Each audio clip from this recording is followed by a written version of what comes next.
Dear teachers, welcome to JSN English Learning. We are with Unit 8 of the revised PGTRB syllabus, and we are discussing I.A. Richards' famous uh, essay, Four Kinds of Meaning.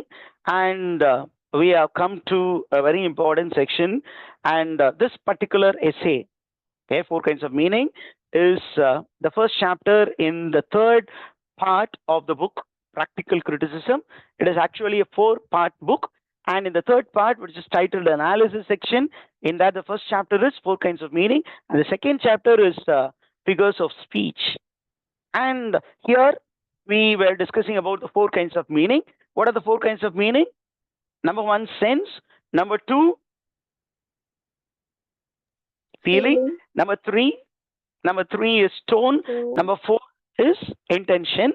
And then he says, so all intention is very important in certain texts, but then he says, sometimes intention may spoil the plot, but in dramatic literature and semi-dramatic literature, intention plays a very important role அப்படின்னு ஒன்று சொல்லிட்டார். ரெண்டாவது என்ன சொல்றாருன்னா, the total meaning of the text. Oh, you can understand the total meaning of the text only if you grasp all the four meanings of the text. They are the four functional elements found within the text, which will contribute to the total meaning. Appa, if you say that I am not able to make meaning, which means you have grasped one functional element of meaning and you have forgotten to grasp, or you are not able to grasp it. Okay? Or you are not able to grasp any of the four functional elements. அப்படின்னு சொல்லிட்டு என்ன சொல்றாரு அப்படின்னா, in literature, based on the nature of literature, these four functional elements reorder themselves.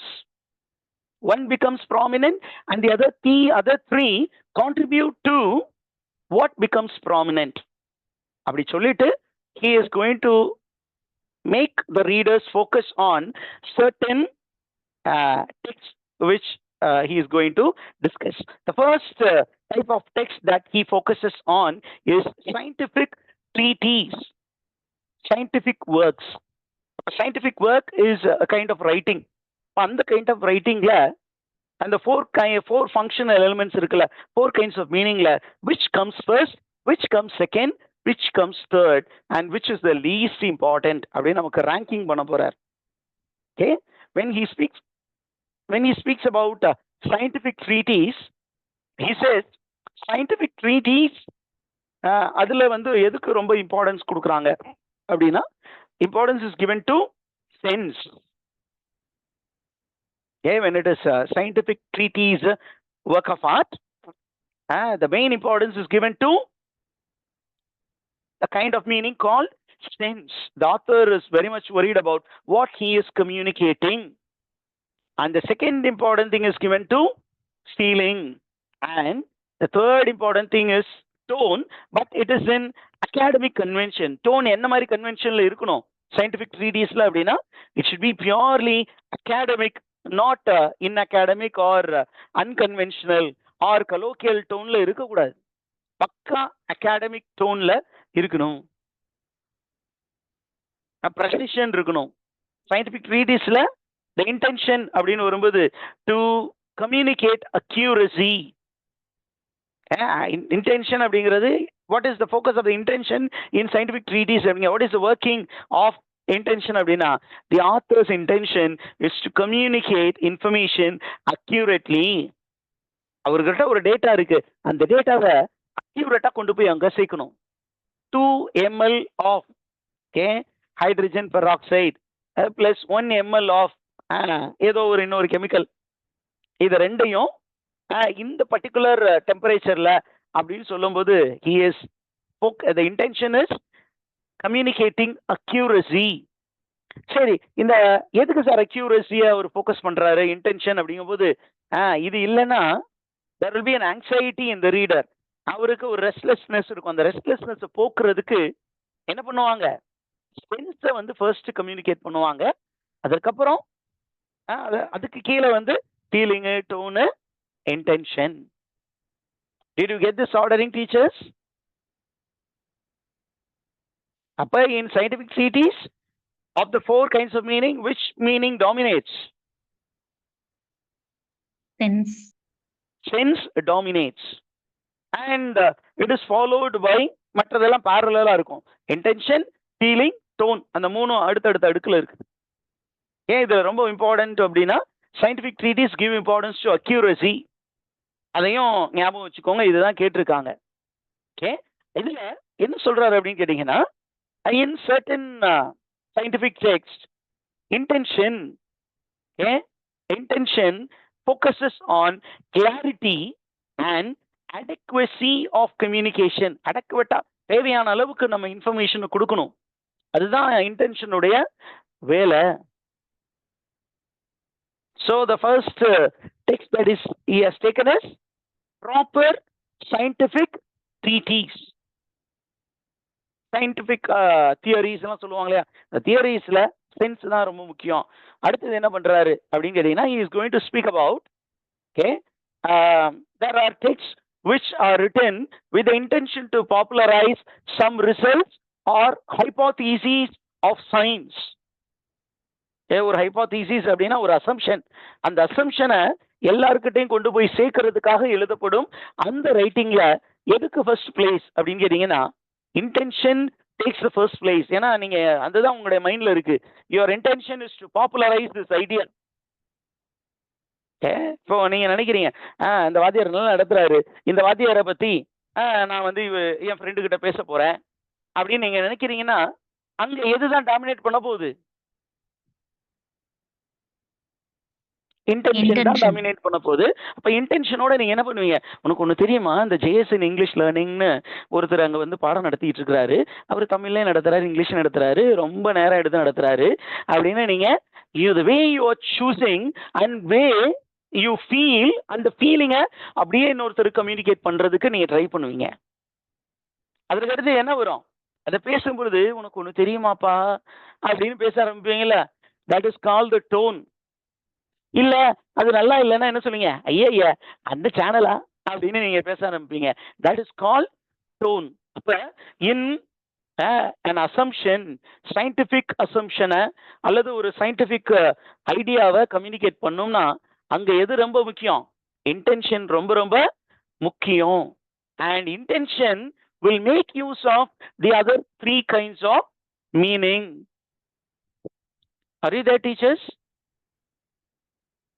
First intention இருக்கும், இன்டென்ஷனுக்கு கீழே என்ன இருக்கும் அப்படின்னு சொன்னீங்கன்னா, இவர் என்ன சொல்றது, இன்டென்ஷனுக்கு அப்புறம் ஃபீலிங் இருக்கலாம், ஃபீலிங்கோட எது போகும்? ஆட்டோமேட்டிக்கா டோன் போகும். அதற்கப்புறம் லாஸ்ட் அங்க என்ன வரும்? ஃபர்ஸ்ட் இன்டென்ஷன் சொல்லிட்டோம், அடுத்தது ஃபீலிங் சொல்லிட்டோம், அடுத்தது டோனு, அதுக்கு அடுத்து என்ன டைப் ஆஃப் மீனிங் வரணும்? சென்ஸ். சென்ஸ் அப்படிங்கிறது. அடுத்தது என்ன பண்ண போறேன்னா, இப்போ வந்து சயின்டிபிக் டெக்ஸ்ட்டை பத்தி பேசிட்டார். அடுத்தது என்ன சொல்றாரு அப்படின்னு கேட்டீங்கன்னா, இன் political text, in ethical text and in theological text, what place a very important role அப்படின்னா, intention place a very important role. ஒரு பொலிட்டிக்கல் டெக்ஸ்ட், ஒரு பொலிட்டிக்கல் ஸ்பீச் இருக்கு. அப்ப பொலிட்டிக்கல் ஸ்பீச்ல எது டாமினேட் பண்ணும்? நான் அந்த 4 டைப்ஸ் ஆஃப் மீனிங்ல எது டாமினேட் பண்ணும்? Intention will play a very important role. It will modify the other 3 kinds of meaning or other 3 functions of meaning. Ethical textலயும் அதே மாதிரி தான், theological textலயும் அதே மாதிரி தான். அப்படி சொல்லிட்டு he is going to explain in detail. என்ன அப்படின்னா, he is taking the example of political speeches. இப்போ பொலிட்டிக்கல் ஸ்பீச் எடுத்துக்கிட்டீங்கன்னா, what plays a very important role அப்படின்னா, intention is very important and intention works on feeling. Intention works on feeling and then என்ன ஆகும்? It moves to the tone and then it moves to the sense. Okay? And இந்த இடத்துல அவர் என்ன சொல்லி இருக்கிறார் அப்படின்னா, how does intention work on the feeling அப்படின்னா, intention will try to establish, the speaker will try to establish a relationship with the reader and then he will try to present facts. ஒரு fact, எனக்கு அந்த விருலாம் விஜயகாந்த் வந்து படத்துல dialogue பேசுவார் இல்லையா, தமிழ்நாட்டுல மொத்தம் இத்தனை ஊருடா, அதுல இத்தனை ஊர்ல இத்தனை இன்ஸ்பெக்டர்டா, இத்தனை சப் இன்ஸ்பெக்டர்டா அப்படின்னு எதுக்கு சொல்ல வர்றாரு அப்படின்னா, இவ்வளவு பேர் இருந்தும் லா அண்ட் ஆர்டர் எங்க போச்சு அப்படின்னு ஒரு கொஸ்டின் கேட்பாரு ஒரு படத்துல. ஓகே, அதே மாதிரி இங்க அங்க இன்டென்ஷன் ஒரு மைண்ட்ல இருக்கு, என்னன்னா we need to standardize itங்கிறது இன்டென்ஷன். அதுக்காக அவரு கோவம், அவருடைய டோனு, அதுல இருந்து சென்ஸ் அப்படின்னு போகும். இப்படி சொல்லி முடிச்சுட்டு என்ன சொல்றாருன்னா, இந்த 4 kinds of மீனிங்கும் எதை டிபெண்ட் பண்ணி இருக்கு அப்படின்னா, the sincerity with which they are used. அதை பத்தி சாப்டர் 7ல பேசி இருக்கிறாரு.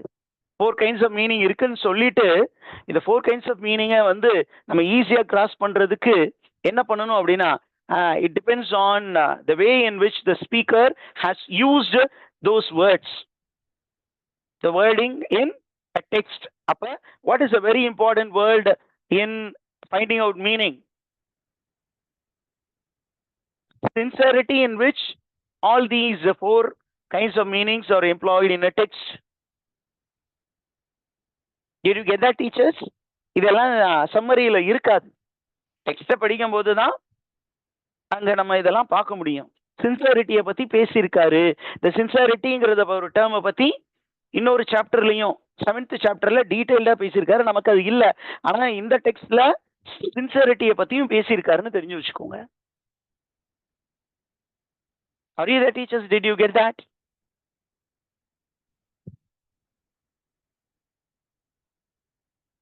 அடுத்தது, he is taking the example of a conversation as a text. இப்போ நமக்கு ஒரு கான்வர்சேஷன் இருக்கு அப்படின்னா, in conversation what is more important அப்படின்னு கேட்டீங்கன்னா, சென்ஸுக்கு முன்னாடி எது ரொம்ப இம்பார்ட்டன்ட்?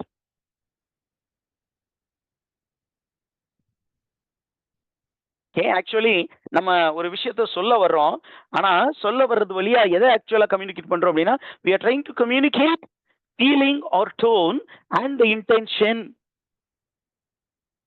ஓகே, அப்ப பேசிக்கா வந்து கான்வர்சேஷன்ல ஃபர்ஸ்ட் பிளேஸ் வந்து சென்ஸ் மூலியமா எது ரொம்ப இம்பார்ட்டண்டா கொண்டு போறோம்?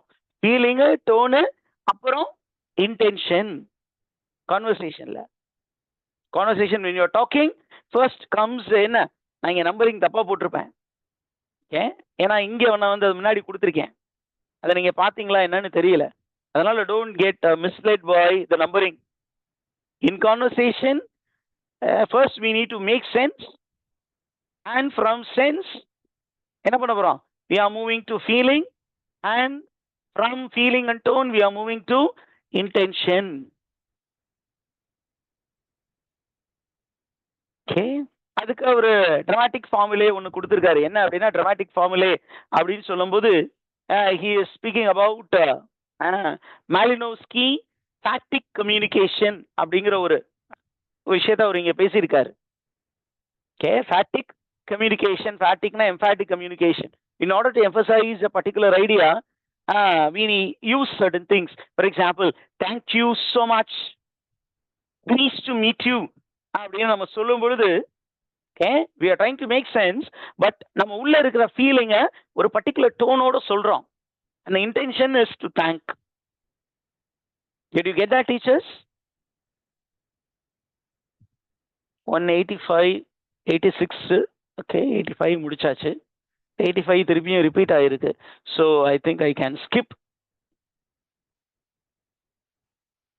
Come to 86. Okay, page number 86ல he is going to speak about okay, psychological text. என்ன மாதிரி டெக்ஸ்ட் பத்தி பேச போறாரு teachers?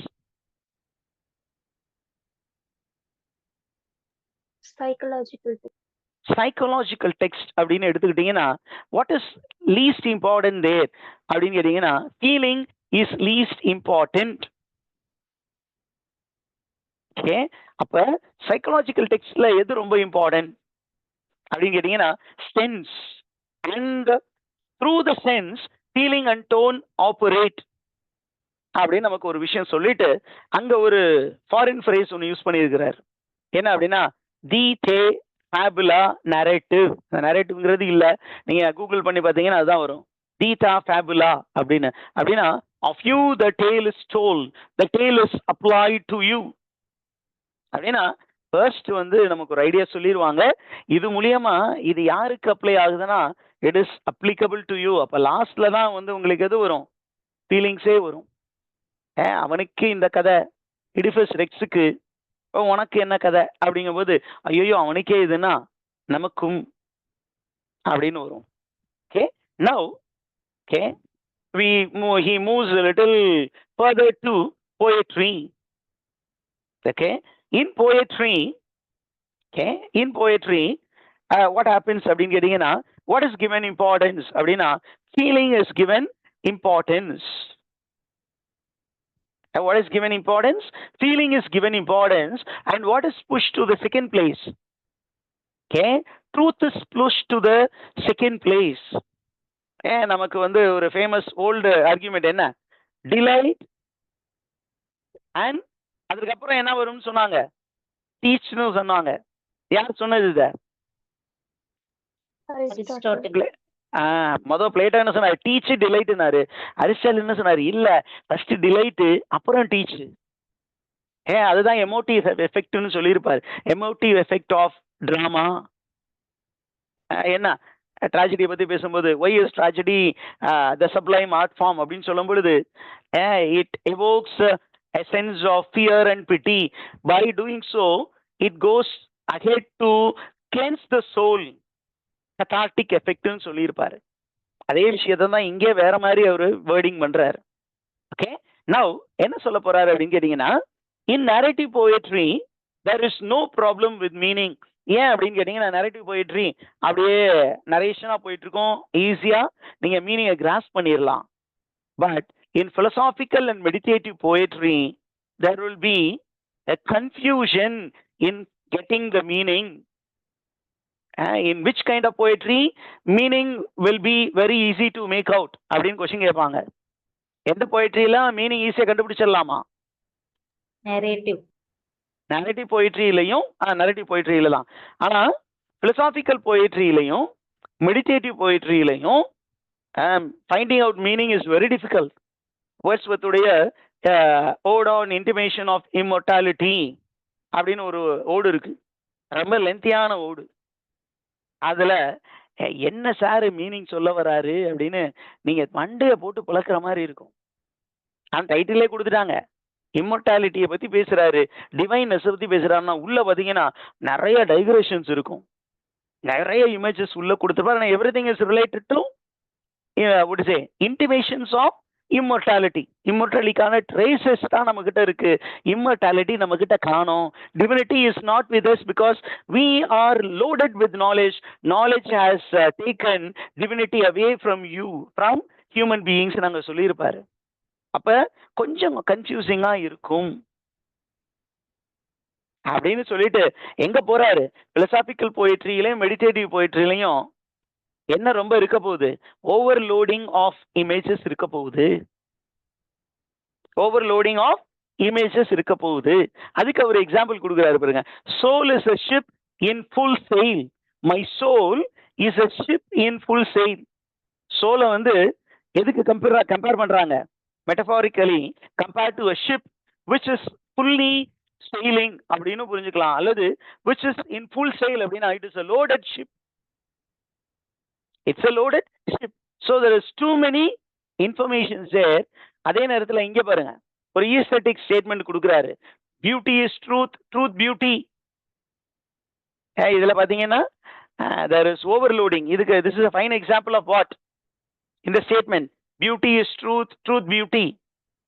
He calls it as aesthetic philosophy. It is a quintessence of aesthetic philosophy. Aesthetic philosophy உடைய எசன்ஸே அதுதான். ஆனா இது எதற்குடைய எந்த ஃபிகர் ஆஃப் ஸ்பீச் கூட example, beauty is truth, truth beauty எந்த போயத்துல வர்றது? ஓடான கிரேஷியன்ல வரக்கூடியது. a fine example of paradox. முன்னாடி இருக்கிறது example of metaphor. This example is an example of metaphor. மெட்டஃபரை பத்தி யாரு நம்ம படிச்ச டெக்ஸ்ட்ல பேசுனது? somebody இப்ப படிச்சோம் இல்லையா கொஞ்சம் முன்னாடி, கிளினித் ப்ரூக். அதே கிளெனத் புரூக் வந்து metaphor as a type of irony that contributes to irony and irony contributes to the tension. Allen Tate சொன்ன அந்த டென்ஷனையும் அவங்க கனெக்ட் பண்ணியிருப்பாங்க. அதே மாதிரி அதே Cleanth Brooks in another text speaks about paradox as a contributing element to the principle of structure. ஒரு ஸ்ட்ரக்சர்ல அப்படின்னா என்ன அர்த்தம்? எல்லாமே figures of speech make a poet rich, a poem what is a complex poem, or the meaning becomes very complex or a depth poem because of the usage of figures of speech சொல்ல வராங்க. அவ்வளவுதான், வேற எதுவும் கிடையாது. என்ன சொல்றாரு அப்படின்னு கேட்டீங்கன்னா, this statement is a fine example of a statement which is complex, and the meaning, to understand the total meaning, you need to closely read the given text. அப்படி இல்லைன்னா you will get confused அப்படின்னு சொல்றாரு. Did you get that, teachers? Yes, sir. என்ன சொல்றாரு அப்படின்னு கேட்டீங்கன்னா, there is a temptation in every poet to distort his statement. ஒவ்வொரு போயட்டும் எழுதும்போது என்ன பண்றாரு, அவருடைய ஸ்டேட்மெண்ட்டை சிம்பிளா இல்லாம அதை கொஞ்சம் காம்ப்ளிகேட் பண்ணவே முயற்சி பண்றாங்க. அந்த காம்ப்ளிகேட் பண்றது எப்படி பண்ணுவாங்க அப்படின்னா, யூசிங் ஃபிகர்ஸ் ஆஃப் ஸ்பீச். ஆனா for a reader and a critic, sometime this complication may appear to be a very silly thing or a trivial thing, but for a poet and the people who love poetry, it is something sublime. Okay, அப்ப இவர் எதை பத்தி திருப்பியும் சொல்ல வர்றாரு? He is going to speak about the devices of indirection which makes a text beautiful. A poetic text is a beautiful text. It is a sublime text. It is a mysterious text. அந்த மாதிரி ஒரு great ஹைட்டுக்கு அதை கொண்டு போறது எது அப்படின்னா, the principles of indirection, that is the figures of speech. Okay, did you get that, teachers?